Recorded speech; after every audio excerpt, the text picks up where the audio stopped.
blurry dream. No one else can see us. So let us dance this night away.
Let's go and live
Could you get me one of these?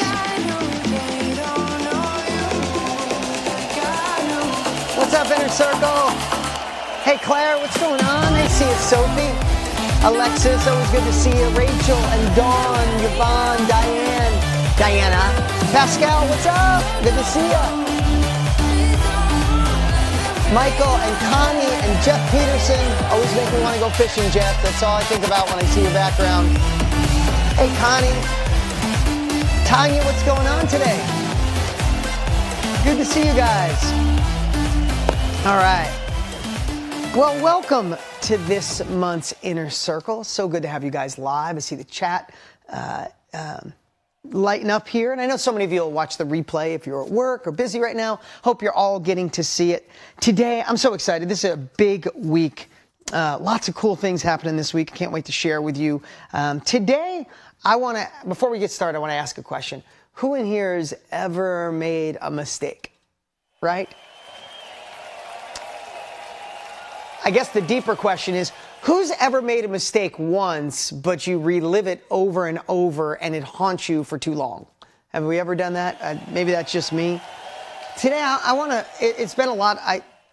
There's just been a lot of things in my face over the last 30 days of people failing and feeling that's the end, when in so many cases the failure is just the beginning. Right? Winston Churchill said the definition of success, Shelley, I see you. The definition of success is going from failure to failure without losing your enthusiasm. Right? You've heard me say a lot, hopefully, if you remember, I always say you want bigger results, bigger success, then you have to solve bigger problems. Right? So we have to take those failures, the things that go wrong, we have to reframe them, but not just reframe them where you go, oh, I'm glad I made that mistake, but how do you turn them into rocket fuel?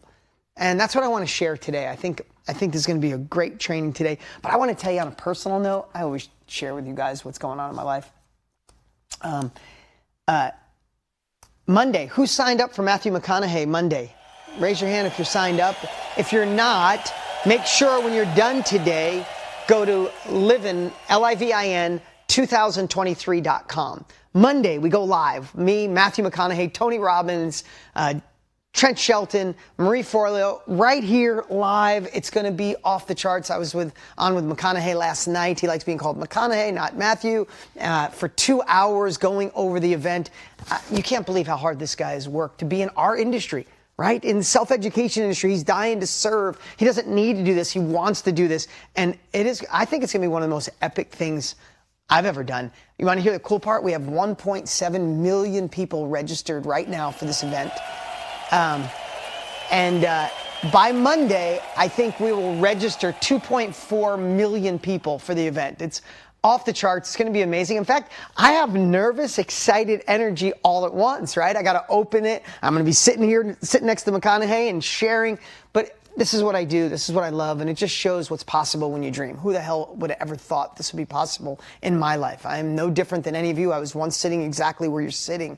And it's just persisting until I succeeded, to overcome failures, to take the failures and mistakes in my life and turn them into fuel. Was it easy? Hell no. Nobody likes to fail or be let down or somebody screw them over. Nobody likes that. But it's those that get back up and keep going and use it as fuel, not an anchor, that end up in great places. And I feel beyond blessed. And I hope all of you attend. And let's light it up, because I want to share something with you. We're going to have a lot of Tony and Dean family members there, for sure. Hundreds of thousands of our family members. But there's like 1 million plus people that are going to be here that have never been a part of our industry. They saw McConaughey in a romantic rom-com 20 years ago, and they fell in love with him, and they're just showing up. They're like, what the hell is this? So what I would love, can we really rock this audience and show them what it's like to be a part of something bigger, to think differently, to be connected? So when you guys are on, just light it up. And I'll be looking for you guys on the screen and looking for support. All right? Yeah, Lucia, Ed Milet did an interview. I set that up. Ed's a dear friend of mine. So that went great. So that's number one. Number two, have any of you seen my last 2 podcasts? This sounds like it's self-serving. But I finally launched a podcast where I'm doing interviews. We're calling it Own Your Future Podcast. We launched it 2 Mondays ago. with Matthew McConaughey was the first one, and we became the #2 podcast in the world in our category, which is so cool. Thank you for the support. Thank you for those that raised your hand. We launched one 2 days ago with Trent Shelton, and we're still today, this morning, we're #4 in the world in our category. So my competitive side, I'm like, damn, we slipped to #4. I want to be #1.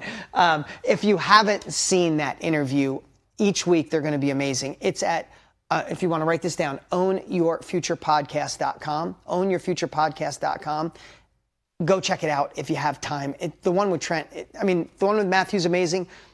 The one with Trent's one of my favorite interviews of all time. If you know Trent Shelton, he's such a good dude. And I'm doing these because I've been asked, the #1 thing I've been asked for years is to do a podcast this style, and I've not wanted to put it in my life. I kind of got a lot going on with 4 kids, multiple companies, running Tony's, all this stuff, but I decided to go all in, and I promise you to bring some amazing guests. Wait till you see the lineup of people we got coming, from Jay Shetty and Trent to so many amazing women, so many amazing men in business, in our world. So I'm really excited about that. So that was a lot about me. Sorry. This is about you. This is the inner circle. Thank you for being here. If this is your first month joining us, this is what we do every single month. This has been a family of mine for almost a decade. So if I act really casual, it's because I feel like it's family. I'm seeing faces that I've seen for years.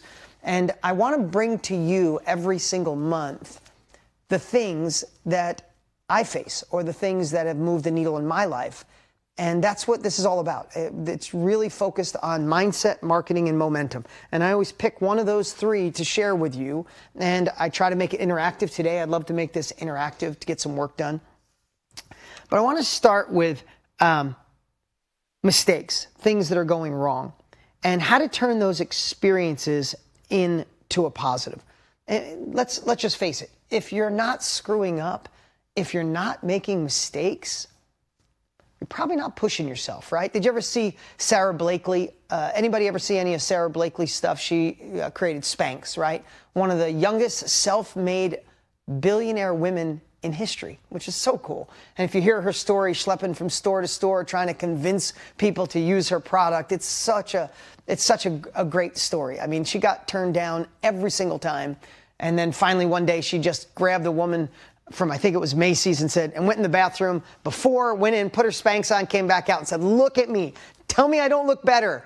And finally, after so many tries, she got into one store, then multiple stores, and she ended up exiting that business. And again, one of the youngest self-made billionaire women in history. But if you ever hear her story, you know what her father used to ask her on a regular basis and why she wasn't afraid to fail? If anybody knows the story, her father used to say almost every day, as she tells it, is, what did you fail at today?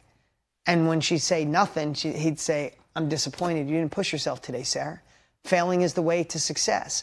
And she just got a new framework, because the guy that was interviewing her when I watched her, I was actually backstage and then I got a chance to talk to her. The interviewer said, well, what do you mean fail? She's like, when you grew up with a dad like that, I thought failing was the good thing. So yes, I tried this business and it failed, and I tried that business and it failed.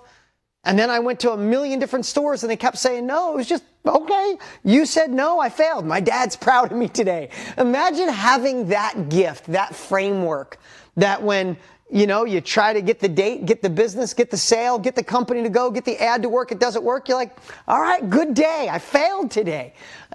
I know that sounds extreme, but imagine if we could adopt or adapt that framework in our lives.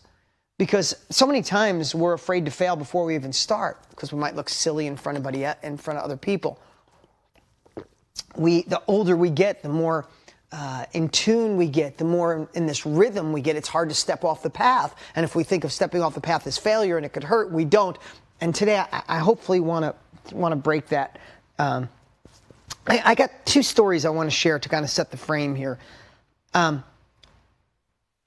My team grabbed one story that they really like, and I'll tell that one. But I saw this today, and I thought, I don't think I've ever shared this before, and if you've heard it, I'm sorry, but I think it's really important. I started in this business, in the self-education business, with a course called Motor Millions to teach people how to make money with cars. It was a way that I made money when I was a kid. You guys, most of you have heard that. This is in the 90s. This is before the internet, before any of that. I did an infomercial and showing people how to flip cars using the classified ads. It was a really cool thing. Well, back then, as I shared, it was a lot of investment. There was no internet. There wasn't the ability for us to go on Zoom. I had to build a physical product, put it in a warehouse, get a phone center to pick up the telephone and take the order, and then go to the fulfillment house and ship it. And it was hundreds of thousands of dollars just to see if it would win. And it was some of the most stressful times in my life. I felt I was going bankrupt on a regular basis trying to fund this machine while I was learning. I wasn't smart enough to be in a group like this or learn from someone else. I was trying to figure it out. And if I look back now, it was all part of the journey, and I'm glad. But it was just gut-wrenching because I was flipping real estate and flipping cars to fund this business. And every time I'd get momentum and I'd lose it, like, I got to go flip a house. I got to get working cars. So at night, I'm painting fenders and selling cars. And during the day, I'm trying to be the guy on TV selling an information product. It was fun times. I wouldn't change any of it. But definitely, long story short, I finally got some momentum. And the company got to about $5 million a year, which is unbelievable. It took a few years to get there. Ups and downs, almost lost it all. I get to about $5 million, and like I've shared with you guys, once you learn, once you pick a dot, pick a niche, pick a path, and go deep on it, you learn it, you realize that it transcends and can go to something else. So many of you, when you're dialing in your dot, you're like, I want to teach people to go vegan, but I've also been an accountant for 40 years, and I can teach people how to be better accountants. Which one do? I say, do one, go deep, and then it can evolve into something else, right? Well, I was dying to teach real estate. If you want to know the truth, I started with Motor Millions, but like my personal life, I started with cars, and I took that and I found a way to invest in real estate. And I had been getting really strong momentum with real estate, and I wanted to switch my dot. That's it. I wanted to go to real estate. But I built this company that was doing like $5 million a year. Do I just shut it down? Didn't know what to do. And I was young. I was in my 30s and a little naive, and I found someone that wanted to buy Motor Millions. And I was like, hell yes. And these are some of the things I'm going to tell you I learned. Because this is, I really thought about what was one of the mistakes that caused me the most stress. And that, it wouldn't cost me that much stress now. But this was probably at the time of my life the most stress I had ever experienced from a mistake. Found a guy, and you know when my wife is the best at it. Who in here knows when you meet somebody, there's something just off, but you have such a desire that you ignore all the signs. Women, have you ever done that dating? Like, man, he's just handsome, he's doing well, everything. It's a little weird that he said his mom's a bitch, but maybe there's something I don't know, right? Like, the signs were there, the red lights were flashing, but you wanted the prize so bad that you ignored it. Am I the only one that's done that? Raise your hand if you've ever done that, right? Okay. So the signs were there. Alicia, I see you laughing, right? The signs were there, but he offered me $3 million for the business, and I'm like, I could sell my first business for $3 million. And I could go take everything I learned, and I could teach people real estate where my heart is really at. So I basically, and then I should have known. He's like, I'm not going to do the $3 million up front. You'll have to pay too much tax on it. He's like, I'll pay you quarterly. So he gave a first payment of like $100,000, and he was going to pay me quarterly. And the truth is, I was young and dumb, and I went, here's the keys.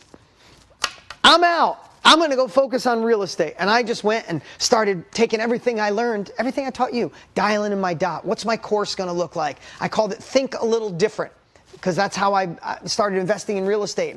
And I'm so excited on this, and I'm ignoring. And the first quarter, my payment doesn't come in. And I call, and he's like, oh, yeah, we're going to get to it. We're going to get to it. Another month goes by, no payment. Another month goes by, no payment. Here's what happened. When he was, I'm going to just share this with you because I really want you to hear this. When he was looking at my company, he told me, he goes, you run it like a mom and pop little store. I'm going to take Motor Millions and make it a corporate business, and I'm going to scale it. And he blew it up. He took away the personal touch, tried to make it too corporate. And without me there, without him telling me, sales were going down really fast. They were laying people off. There wasn't a lot of employees. They were laying people off. But here's the worst thing. I want to tell you where my biggest stress in my life ever came from. You know how he funded the growth? He stopped paying refunds for 5 months. So refunds are low. In average, it's 12% across the number. There's 12%. You send 100 people to your favorite restaurant, 12 are going to say it wasn't so great. Isn't that true? That's just 8 to 12% of people, just refund. he decided not to pay the refunds and not tell me.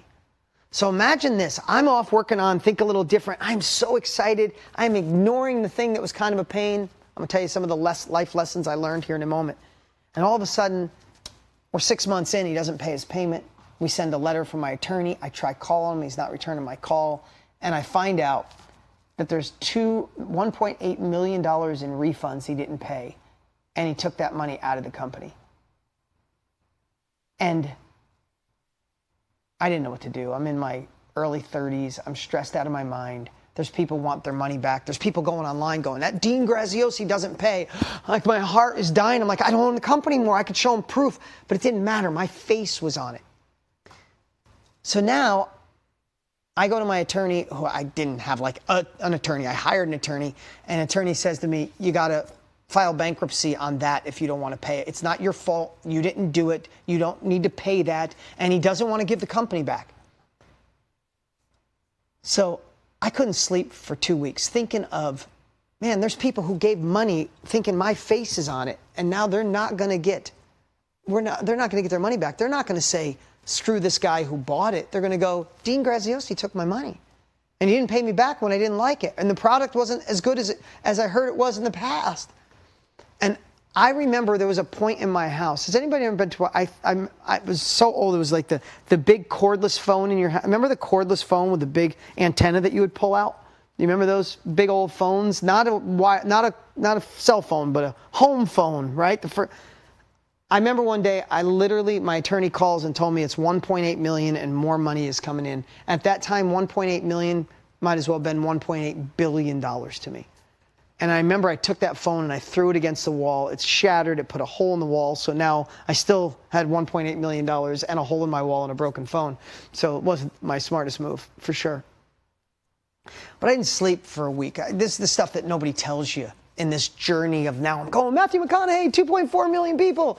But it didn't tell you the day I smashed my phone and said, I'm a jerk. I shouldn't have done this. I overstepped my boundaries. This is what happens when you're not that smart. I didn't go to college. I don't understand business. Why do I trust people? I'm too not. All of the shit, all of those limiting beliefs, you know, the ones that we all have hidden in there, they came flooding out. I felt like such a loser. I remember calling my mom wanting to cry, but I didn't want to seem pathetic. And I didn't want to call my dad because he told me I was stepping too fast and I shouldn't have gone after my dreams. I felt so alone, right? Do you want to tell your friends, I knew he wasn't going to make it, right?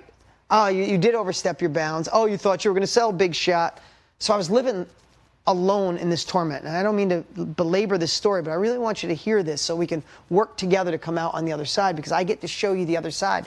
I get to be here with you right now on the other side. I was a millimeter away from saying, screw this. I'm just going to file bankruptcy and be done. I'll go back to fixing cars and flipping houses. And that lasted for, I don't know, a day, 5, 7, 2 weeks. I lingered, I loathed, I rolled around in self-pity and poor me and why would someone do this to me and all that shit. And I probably could have quit and everybody else would have said, I'd quit too if someone stole your business. And then one day I woke up and I said, I can't screw people over. It didn't start, I didn't wake up with an epiphany and go, I am going to fix all of this and be perfect and someday have an event with 2.5 million people. No, I just woke up one day and said, the most important thing to me is I can't screw people over. They got to get their money back. So that was the first learning lesson. Something I think you should write down is paying your success tax. I didn't know that term, but that's what I was paying. You don't get to the gold. You don't get to the end result unless you go through this shit. It's like there's an auditor going, I threw a whammy at Dean. Let's see if he'll focus and get through this or give up and go back to who he used to be. I felt like I was being challenged, but I went in one step at a time. The first one was I can't screw people over. So I told my attorney, I can't not pay people back. He's like, do you have the 1.8? I didn't have $1 million back then. I said, I don't, but I'll figure it out. I said, I need to take the company back. He's like, you're going to take here's what my attorney said to me. It's you sold somebody a racehorse, they broke its leg, and now you want to go to court to get the horse with the broken leg back? I'm like, what else am I going to do? So I hired my attorney to go and fight to take the company back. We go to court. This guy doesn't show up. It took me through the whole court process. The day at court, he doesn't show up. The judge awards me my company back. In debt, broken, and half the people left because they didn't like it because I wasn't there. Talk about just young and dumb. So now, what are the lessons I learned? Now I got a company back. I don't know how to get it started. And all the money that I had, I invested it into building Think a Little Different, my new real estate launch. Talk about feeling like you're just a jackass. And honestly, I wanted to quit 1,000 times. 1,000 times I wanted to quit. But this is where the muscle starts to get, this is where the muscle starts to build. So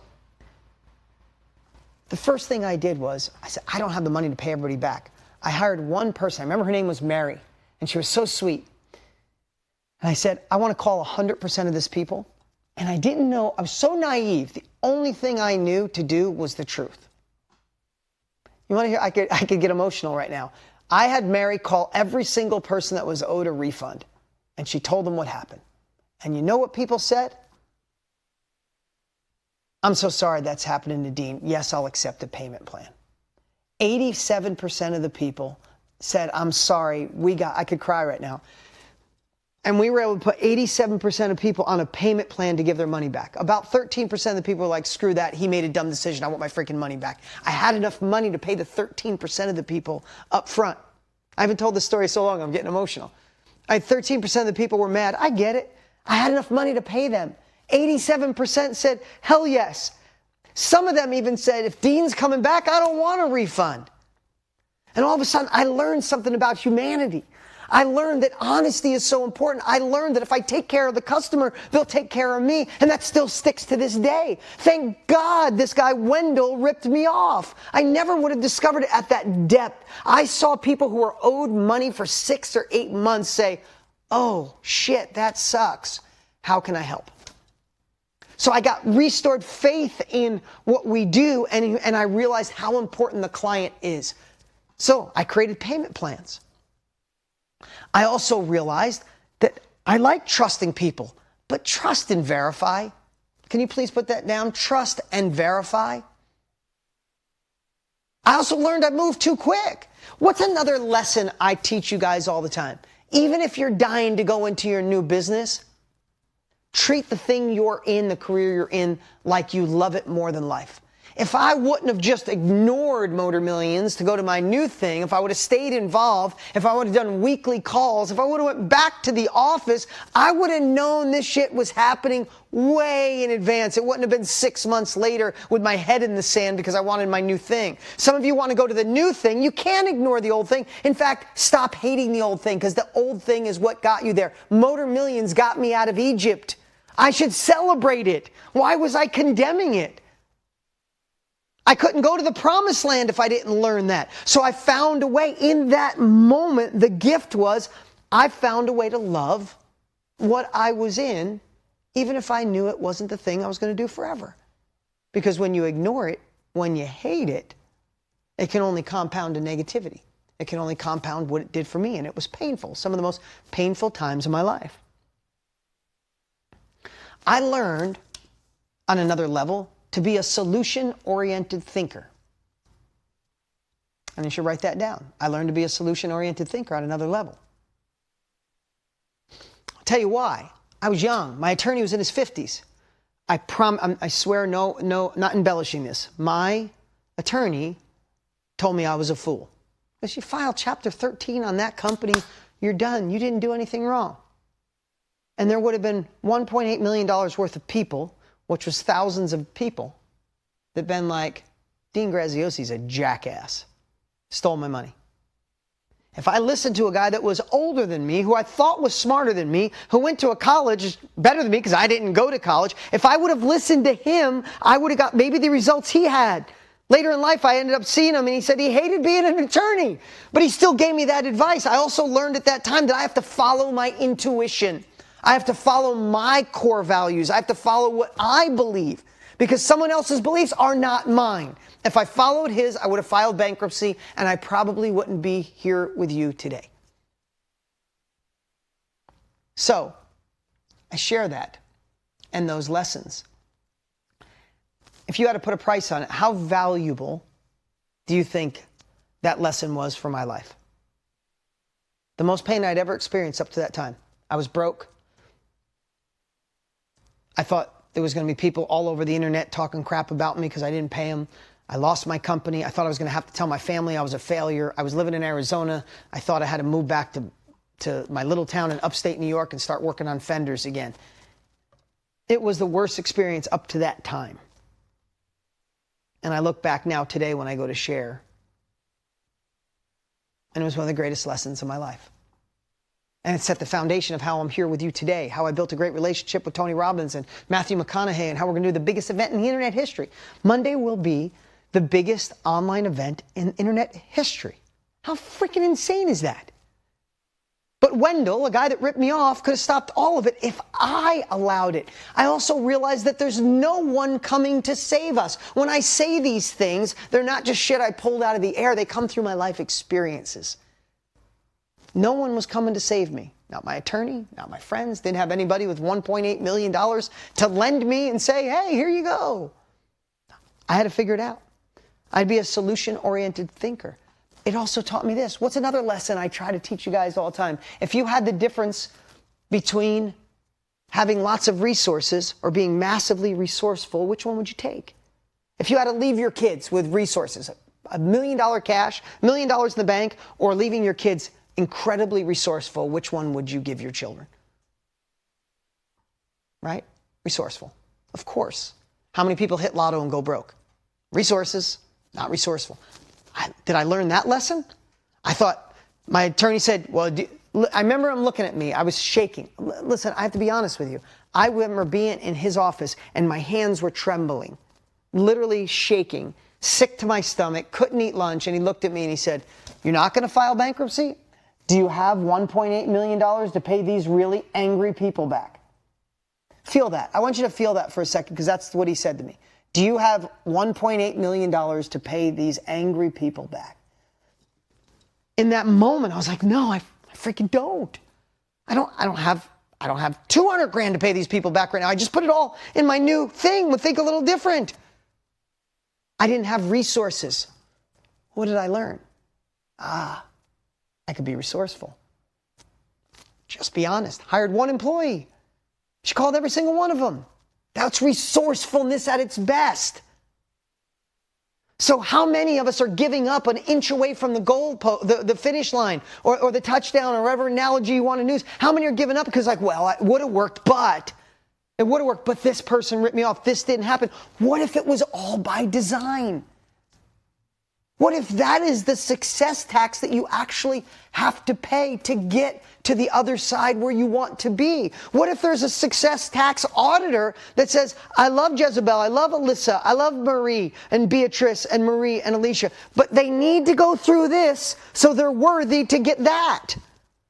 And you don't know which one it is. We have to persist until we succeed, right?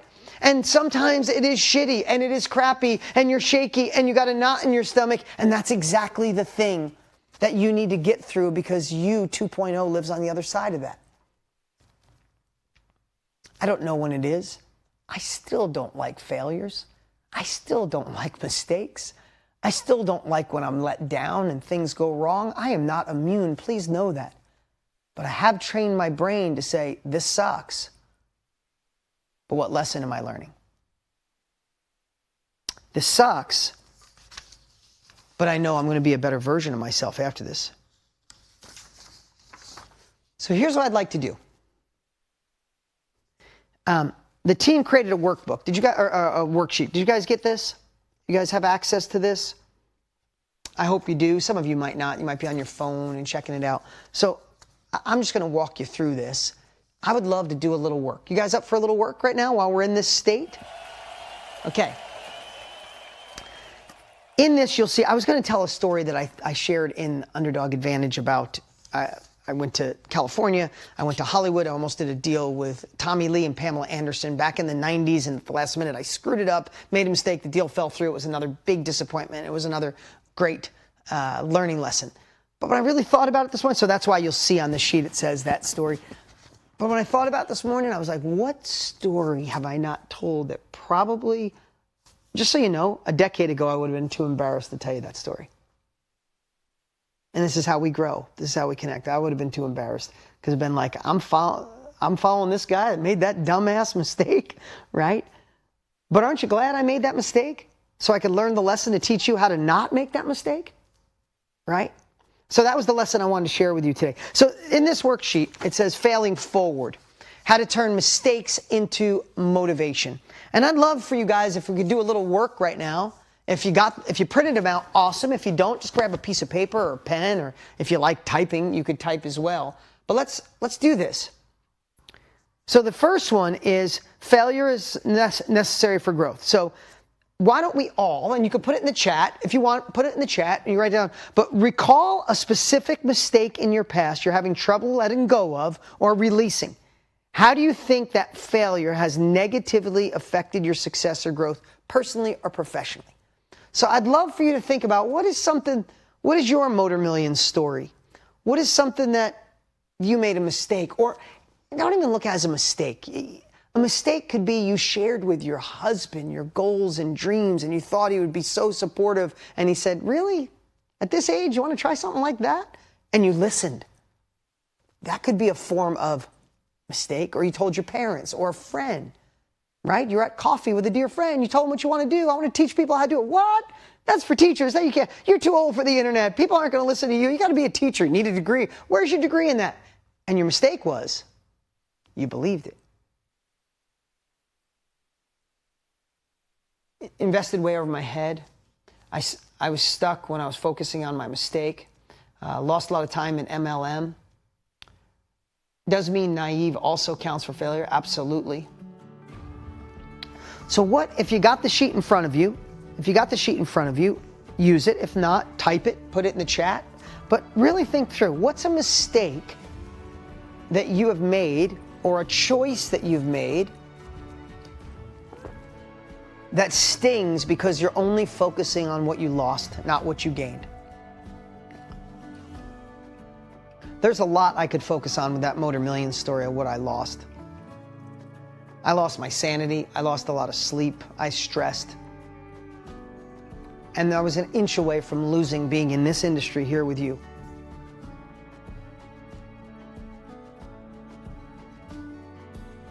But what if we could reframe that? What if we could find a way? Listen, I saw somebody wrote down divorce. I get it, Alicia. I went through a divorce. And man, it's brutal when you have kids. My stress was about my children. I thought they would experience the same things that I had gone through. And no one wants to be the person that went through a divorce, right? I'm not an advocate of it, but I did. And I remember I shared this with this group. I remember having massive anxiety about what was going to happen to my kids. But I had to do the same thing in that situation as I did with Motor Millions. I had to find a way to learn from it. I had to find a way to make it better. And one of the greatest things in my life was realizing that I contributed to that divorce at least 50%. And if I brought the same version of me to the next relationship, it would probably end the same way. And my blessing, my gift that I learned from that experience is I need to be a better version of me going into this next relationship. And I worked on me, and I got a love coach, and I got a life coach, and I talked to many people that had great relationships, and I interviewed them. And that was my byproduct of a divorce, is I became a better man. I became a better husband to my wife, Lisa. I became a better father. I think I became a better human. I got a long way to go. I am surely not perfect. I'm far from it. But I became a much better human being because of that. My dad, he went through a divorce when I was 3. It was 100% his fault. He takes blame for it. And then he couldn't get the relationship back. And he pined and lived a miserable life for 30 years over that. And finally, one day, he learned his lesson, and he's been in a great place for years. 30 years. 30 years because no one told him. And when he realized that he could take what had gone wrong and turn it into what could go right, his life flipped. I get to see these things in real time. Let's not waste 30 years focusing on the wrong. So the next part of this is learning from your mistakes. Out of the thing that you said, is what are 3 things you did that you can learn from that experience? And if you haven't written them down, write them down. What are 3 things you can learn from the career, the choice, not taking action on a course, spending too much for the wrong thing, going through a breakup? What are 3 things you can learn from that? If you're really honest with yourself, remember, you might be, please hear me on this. You might have been looking through a lens of what went wrong, what was taken away, and how much that hurt, that it's going to be hard to see the opposite side. I'm telling you, for years before I was in this world nonstop, to try to get my dad to look through a different lens, he had one reason that relationship didn't work and what it did to his life, and there was no shifting that. And it affected all areas. It creeped into all areas of his life. It creeped into his happiness and joy. And when he shifted it, oh my God, he became a new man. So what are 3 things you learned from that mistake, that decision? Yeah, see, Alyssa, I get it. I get it. That's part of the journey. Let's take a couple minutes here and really think through this.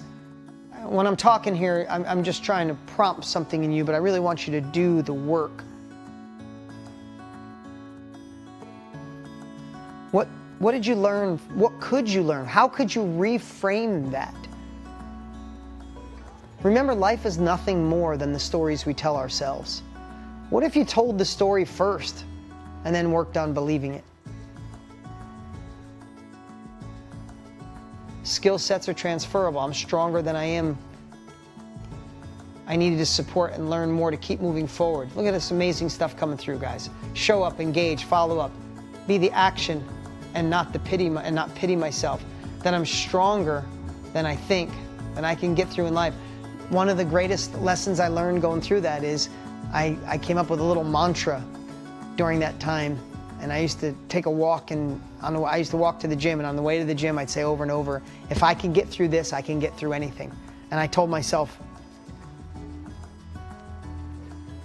that probably hundreds of times. If I can get through this, I can get through anything. To love myself. Trust but verify. Be a better listener. Cheering up, focus, create. Don't give another without giving to yourself first. I love that, Suzanne. My opinion of myself matters the most, that I'm so capable of conquering my fears. Oh my God, this is so good. To be kind to myself more, to get rid of ego and fear. That 450 people on LinkedIn were interested enough to read the promo. So good. Experience and adventure. Speak out loud. After my cancer, I really learned to love myself. Sending you lots of love there. Angelina. Take action, follow through, remember my purpose, clarify, trust the universe, work in my fears and go through it. I love Agmendino had a quote that he said, instead of letting our thoughts control our actions, what if our actions determine what kind of thoughts we had?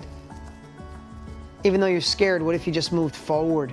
What if you just made the call, forgave, let it go? Let our actions create the mindset, not our mindset create the actions. I love that. Be true to yourself and your passion. Be brave and listen to the voice screaming at me. Everything's going to be okay. This too shall pass. Collapse time. Do more because I'm capable. God, these are so good, guys. So good. Thank you for being honest. Thank you for spending the time with us today. It's easy to go, yeah, I made mistakes. It is what it is. One of those mistakes could be the anchor that's holding you back just off the edge of that next level. The reason I love Inner Circles and I love you guys being here is because sometimes all it takes is one thing we shared today to go, that's it. Or it's cumulative. Like there's another level in you and you don't realize something from the past is making you play a little small. Hesitate just a little bit. Not go for it boldly. Kind of go for it timidly, like, well, if this works, maybe I'll go to another level. No. Sometimes it's these little things that are actually the big things. You're welcome. Remind myself it's business, not personal. Learn to process and let it go. God, you guys are so freaking awesome. Thank you for playing full out. And then the last one is, explain the concept of the success tax in your own words. And to me, I had a gentleman, again, I'm just going to talk while you guys are writing, but what does success tax mean to you after we talked about it?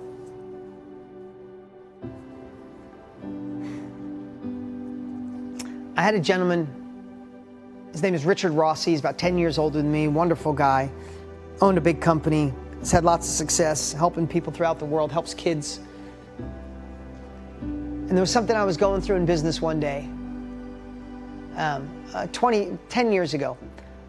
I got a letter from a complete stranger, and I thought I was getting sued over something that I wasn't a part of. Just put it that way, 2 decades ago, 15, 18 years ago. And I talked to him, and he said, how long have you been in business? I told him, 15 years. He's like, you've never been sued? It's like, congratulations. Time to pay your success tax. It didn't end up being a lawsuit. But when he said it so flippant, like, congratulations, you're paying your success tax. And I remember a couple of years later, I said to him, what do you mean by that? I think I know.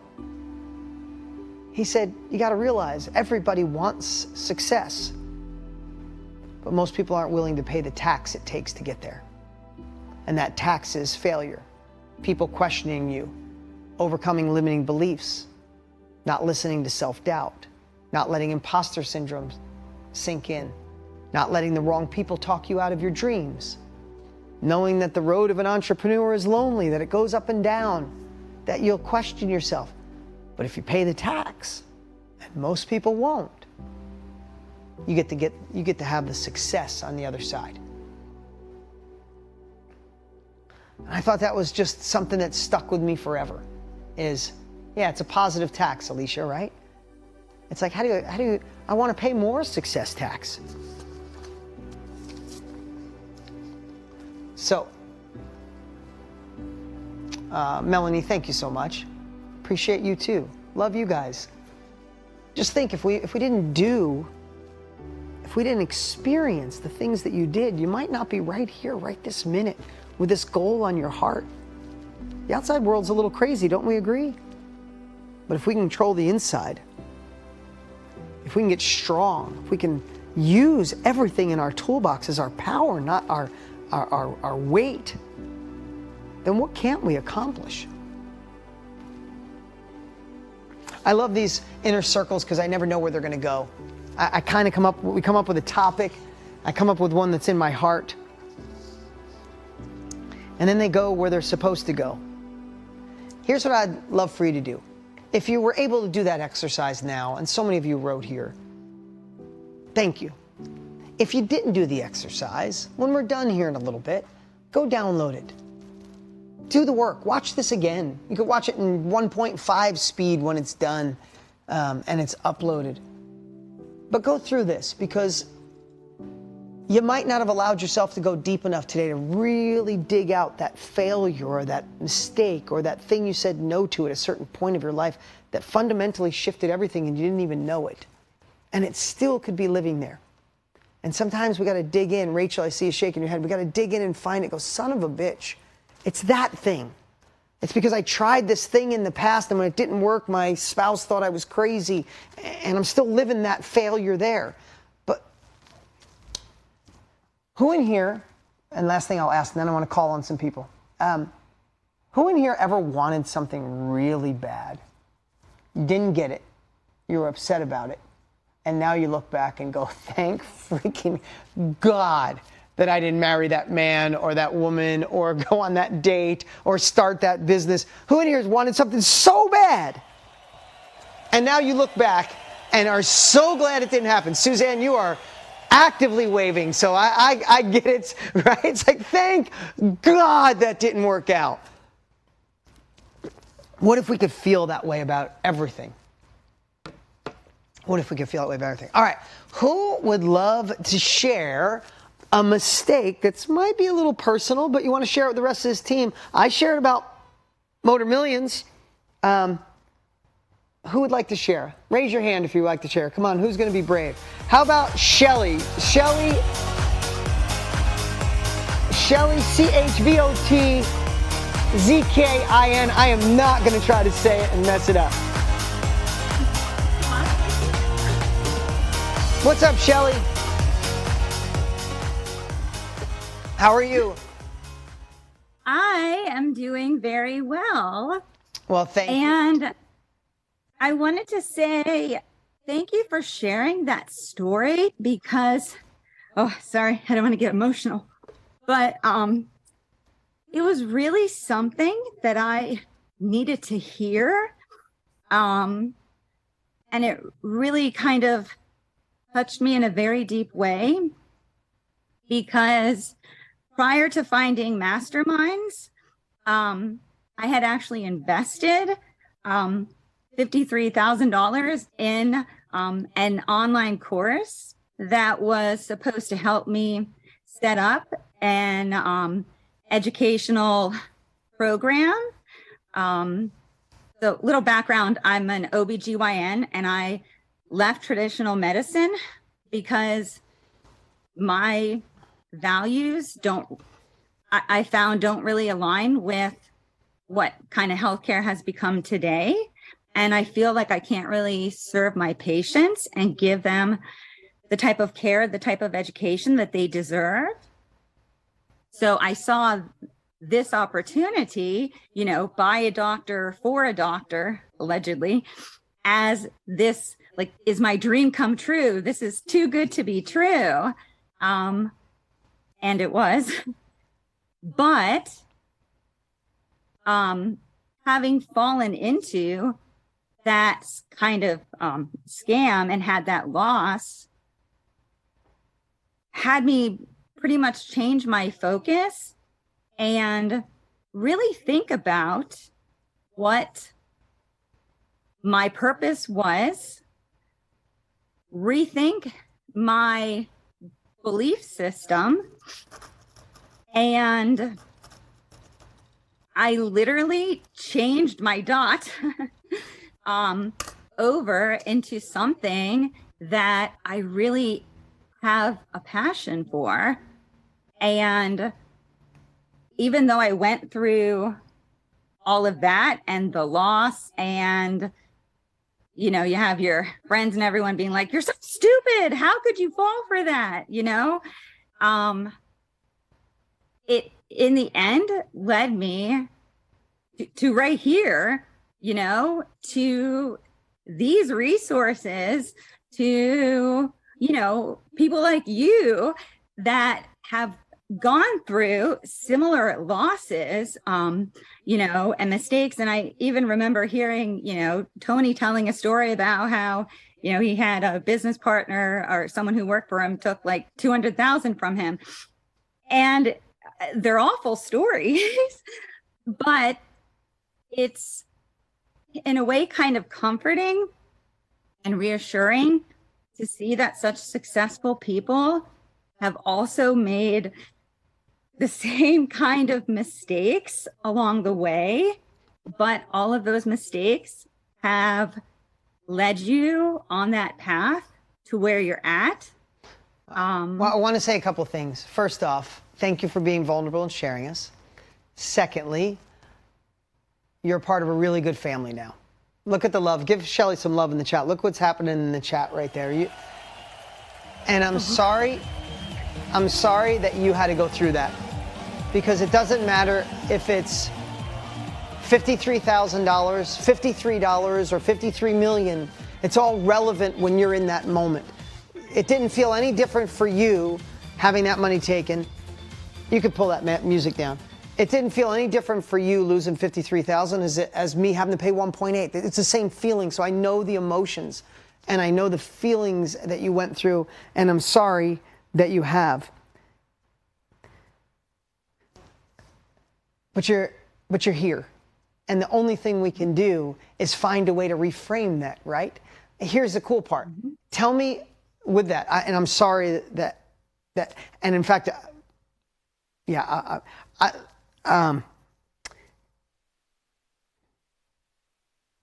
how much more do you feel that when you do what you're now designed to do, that you want to over-deliver to clients so nothing ever happens to your clients like that ever, right? Do you think you will be more empathetic as a teacher because that happened to you? Absolutely. I know I am. Like, I don't ever want anybody to feel that way. So you are going to be a better teacher because of that. maybe with that investment, you would have got enough just to start and not actually take it all the way through and not learn the real fundamentals, to be a part of a family like this. And you would have started and stopped anyway because you wouldn't have got enough information or enough support or enough family around you, and you would have quit, right? For me, I also learned, I want to tell you something really personal, and I don't want to say this because I don't want to look down on my dad. My dad told me I was crazy for going in this business, okay? But my dad never made more than $30,000 a year his whole life, and I've been supporting him since I was 28. Got a great relationship now. When this happened, he was one of the few people I told, my father, and his first reaction was, I told you, you overstepped your boundaries. You're not meant to, like, he said something that was one of the most hurtful things in my life at that time. In fact, I didn't talk to him much for almost a year after that. So I know when you said your friends said you're crazy, but who are the crazy ones now?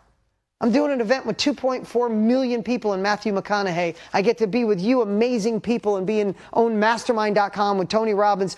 None of that would have happened if I would have listened to them, if I would have said, my dad's right, I better go back to fixing cars. So don't hate your friends because of it, but they're wrong, Shelley. You went after you. You counted on you. You bet on you. You just bet on the wrong horse. I'm sorry that you picked someone that's not good. In fact, I was going to have my team. I want to know who it is so we can make sure that that person's not doing it to more people, because that hurts this industry when it's only a small percentage. But you don't want shit like that in an industry. That's for another day. But don't let that person rob who you're meant to be.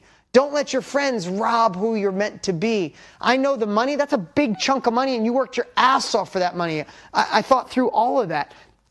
I want to tell you a little bit more about that Motor Millions story, Shelley, and then I want to ask you 3 things you learned. So I'd love for you to tell me what you learned. But the extended version of that is, while Mary was calling everybody, making these payments, I still had to make money to pay those payments, and my life and my house and all those things. I didn't have a job. I had quit. I was all in with Motor Millions. And now I was spending money to launch a new program. You got to understand, different than today, Shelley, and everyone, like I shared, I had to film another infomercial. I had to raise 50 grand for infomercial media. I had to buy product and put it in a warehouse. I had to give $10,000 to a call center as a deposit so they'd take the calls. So I was strapped, spread out. And you know what it did? It made me realize I have no choice but to make it. I don't have an option to fail. And I pushed on Think a Little Different. I pushed so hard on that real estate, and I did personal trainings myself, and I was doing one-on-one coaching, and I was doing everything in my power. And literally within about 13 weeks, I was making enough to pay off all those debts with Think a Little Different. And then all of a sudden, about 6 months in, man, the company took off like a rocket ship. Like a rocket ship. And all of a sudden, I look back, I have goosebumps right now, and it's like, I paid that 1.8 million off in about a year. It took me about a year to pay everybody back. It means I made an extra 1.8 million in my business to pay it back. I was living on nothing, by the way, at that time. I didn't move in my house. I didn't buy a new car. I wasn't going to fancy dinners. Like, I remember making 5-10 grand a week. I was like, yay! And I'd take 10 grand a week and give it to Mary to pay off debt. Like, oh, it sucked for a while. But what that taught me, the lessons, and I realized what I could do. So I want to ask you, what 3 things, that's a shitty experience, but what 3 things did you learn? I think the first thing, kind of like what you said, was to trust, and I would say triple verify, because I thought I had verified this person, and even had some colleagues in the course, and you know, turns out I probably should have verified even more, and read all of the fine prints. Yeah. I think the second lesson, it was even reinforced even more, was that our setbacks can be our biggest setups, just like what Jamie Kern Lima said. Yeah, absolutely. And I think that's just so important to know and understand, because we can get so caught up in the negatives of our own failures and not see that sometimes if we want something so much, but it's not meant for us, and we try and hang on to it, sometimes ultimately it will be taken away if it's not meant for us. Yep. But that way it leads us to find what we're truly passionate about and what we truly want so that we can focus on that. And I think the third thing is just really to be sure that I want my career to be my mission, to be my passion, whether I'm doing, humanitarian work, or whether I'm treating a patient in front of me, or whether I'm trying to pass on knowledge and education through an online course. I want to be full of passion and to really know my purpose.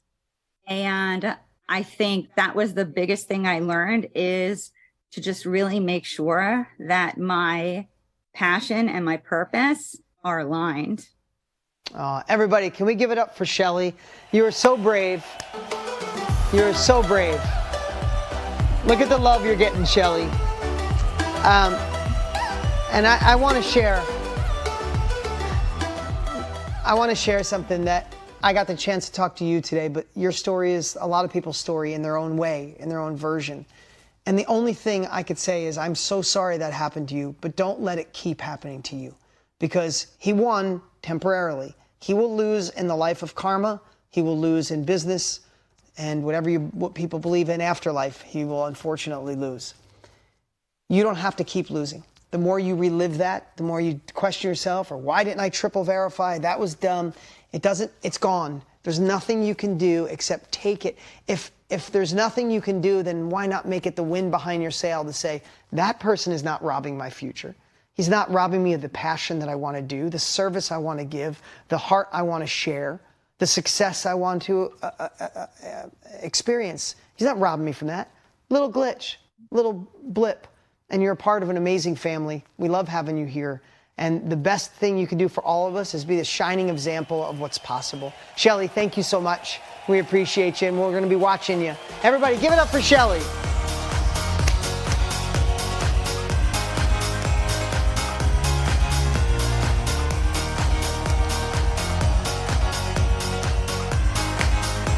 All right, guys. Well, that is an inner circle. I had fun today. Did you guys have a good time today? Those of you who watch the replay, sorry you missed this. Try to look on the calendar of when our live is. Remember a few things. Again, I would love for you to go check out the Selfishly. The podcast is so good with Trent Shelton. Own Your Future podcast. Every Monday we release a brand new interview. Every Thursday I do a behind the scenes. So put that in your calendar. If you listen to podcasts, I think it's going to be one you're going to want to listen to. And if you love it, share it. Also, make sure to be there Monday. Do whatever you can to show up live. I know it's a Monday. It's the only time we could get Tony live and me live and Matthew McConaughey live. It's the only time. It starts at 10 a.m. Pacific Standard Time. If you're registered, awesome. If you're not, go to Livin, Livin, 2023.com. Reserve your spot, show up, and let's play full out. Let's show the world what the Mastermind family is all about and how we can play full all about and play full out. It's kind of the same. Would love to have you there, so make sure you register and reserve your spot for that. And if you're loving it and you have any friends, the McConaughey thing, if you got any people in your life that you know need this kind of stuff, but they wouldn't do it, you can bribe them, because everybody will want to see McConaughey. So they might not want to see Tony Robbins. I don't want to jump up and down and walk on fire. Oh, that Dean guy, high-pitched voice, talks too fast. I don't want to see him. But they'll want to see Tony Robbins, see Matthew McConaughey. So if you want to bribe a friend, livin2023.com, send them that link. We'll see you on Monday. We'll see you next month. I appreciate you guys so much. I'll see you on Mondays. Chat soon.